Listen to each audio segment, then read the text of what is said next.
So if I just move on to the document that was contained attached to the email that I'm told was sent in a letter to me, along with backup documentation, which they're claiming, Marcella Joyce is claiming she sent the originals. There was no rationale as to why she would send a copy of one and an original of another whatsoever. And of course this hasn't arrived neither then or now in relation to me.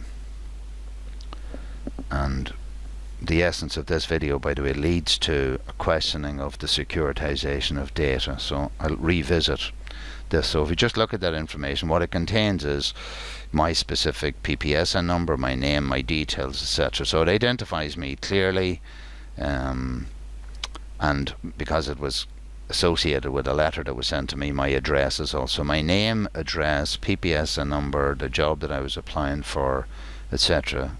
is clearly indicated in this.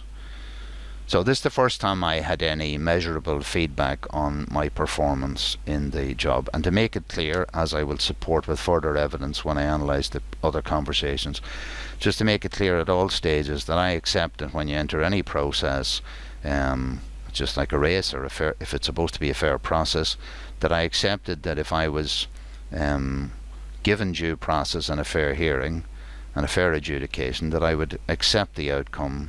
And just if I didn't make the grade, well, I accepted that. If I wanted to improve myself for further work, I would obviously seek to identify my skills deficits and try and improve on those. So just perhaps briefly to look through those marks that I was given. You can see firstly that the total marks for this interview are 500. And that the marking scheme is broken into 4 sectors: 1, personal qualities, aptitudes, availability and motivation, and education and experience. In the first sector, there's a maximum of 150 marks, out of which I was marked as 85. Out of 150 in the second section I got 90, out of 125 in the third section I achieved 60, and out of 75 in the fourth section I got 50. So that's the information I was given. I also saw that there were limited short notes written beside each of these sectors, which is intended to in some way explain this information. Let me say that I have since had explained to me during a number of conversations that this information essentially is drilled down from another document, which is what I was told was the process that there are 2 interviewers, one person asks a question while the other person notes both the question that was asked and the answer that was given, and then they switch over. And I can confirm from my re-examination of my experience of that interview that that's what happened in that situation, and that this information, the supporting information, is then reviewed at the end of the specific interview prior to the next candidate being interviewed, that this information essentially is pressed from that larger data set, and from that a set of marks is given at that time, so that it's not a question of waiting until everybody else is interviewed, but that these marks are done at the time of the interview. So they're contemporaneous. So you've a contemporaneous set of notes somewhere out here, the larger data set, a contemporaneous reduction or pressing or summation of the notes, and then a marking for that area. Now, just to say that there are 6 elements in this here, which make up the 150 marks. Now, on a simplistic analysis, therefore you could say 6 by 25 is 150, so one would imagine that you could granularize the marks given out there as 25 marks each. Now, in further conversation with the FOI officer for the CSO, called Kieran Hart, who is the singular person whom, while I have a serious or major disagreements, argumentative disagreements about his perspective and mine on what my rights under FOI should be, has been the one person that I can absolutely say acted, in my view, in a professional manner. Now, his adjudication of the way in which a marking system would take place, he said that these marks would be essentially granted in the round. And in some way, as having been a 3rd level lecturer for 25 or so years, 26 years, and being in the business of having to evaluate correct third level students' results, and have my own work evaluated by external examiners and calibrated by my peers in exam board meetings. I am aware of the tension that must exist between a rounded view and the granularization of that detail. So for example, even here there is a granularization into 4 elements, but it was reasonable to suggest there must be some rational granularity of this breakdown here. So the first thing that caught my attention when I read this was the first question was placed was understand scope and scale of the job. So I said, oh yeah, that was certainly asked of me, what's your knowledge and experience of this role? And I just explained to them the atmosphere in the interview was quite convivial. I have to say, when I turned up for interview, there was no reception there. I was left in a corridor. I was hanging around there for a period of time. Nobody came out to meet me. I certainly met no other candidates at the time, and wondered, in fact, was I even in the right building? Couldn't find anybody to speak to, and I was hanging around waiting for somebody, but someone finally arrived and it took me into the interview room. And I have to presume that the people who interviewed me were the people who signed this document. So again, I can't I'm trying to read that, and I think the person there's name is Kieran Midlin, at least that's what my best guess is. And the other person's name is, as much as I can guess, Mary Theresa either Lafferty or Rafferty, so I'm making the presumption that's a person called Rafferty.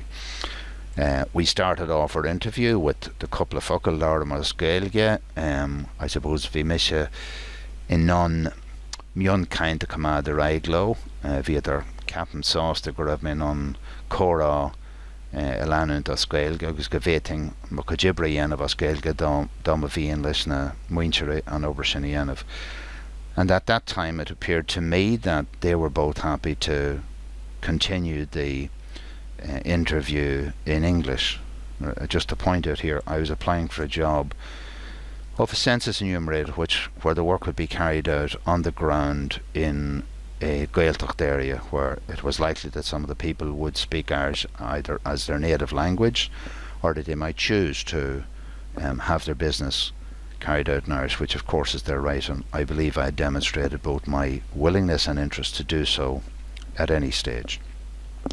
But my own discussion I had with them in previous census, I would have had quite interesting discussions with the census enumerators, because I had a great interest in the questions that were asked in previous census, because as my experience as a separated father who had joint physical equal custody of his children, wherein the children lived with me half the time and they lived with their mother half the time, that the failure of the granularity of questioning on the census form, wherein if children were residing with me on the particular night in case, the census would show a man living alone with children.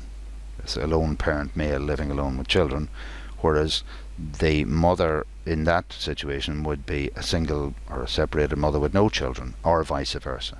And in the light of the fact that a census is used to support the development of public policy, the failure of the granularity of a relevant question like that, in my view, led very much to the non-existence of an understanding of the needs and the realities of people in a shared parenting environment, an environment which was finding a lot of cultural negativity and which needed support. And of course that support would have been supplied if the correct questions had been asked. So I had a lot of conversation with the census enumerators. They would have discussed me what they were doing, and that in some ways stimulated my interest in the job. In fact, I was very interested in the job as I'd moved to live in West Donegal, and I saw this as a way of getting to know the people and see how things operate and getting to go around the place. But very quickly, having been asked this question, I was cut down and said, don't worry about this, because there's actually a very comprehensive training program provided to all census enumerators. So I was given the view from the outset that this question was in no way going to be marked in any way. There was no wrong answers, except that you maybe couldn't answer a question. So that I'm just interested in what would be the difference between a limited and unlimited, or how could that be a fair question in the light of, remember I was told that, or it said at the start, everybody gets a fair run at this, And if there was a comprehensive set of training to be given, then why would my lack of training be of relevance? The other thing I might say is that subsequently I would have listened to the chief statistician of the CSO, Deirdre Cullen, on a number of different radio programs, but specifically one in which I heard her talk about the depth of the comprehensiveness of the training that was provided to the staff after they'd been selected. So I have a difficulty in understanding how mark could be associated with this. So let's move on to works on own initiative. I mean, again, I would explain to them that having been a lecturer in the third level sector, I also had a control and automation company with myself and a few co-directors. So working on one's own initiative was an essential element of one's job, as it had been in project management back in the early 80s working on the DART project. Inspires confidence. Again, I'm not sure. I certainly would have been. I both enjoyed the interview very much, and I have no reason not to be confident in relation to it. It wasn't a do or die position for me. So good communicators, the next one. I was very interested in this one. It said it displayed average communication skills during interview.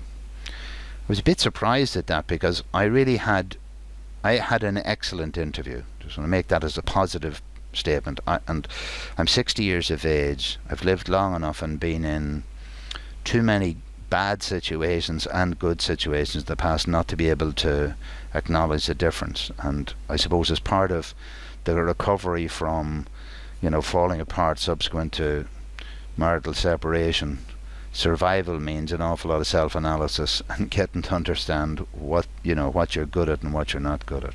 So a bit surprised, very surprised at that. Would get cooperation, would cope, exercise good judgment.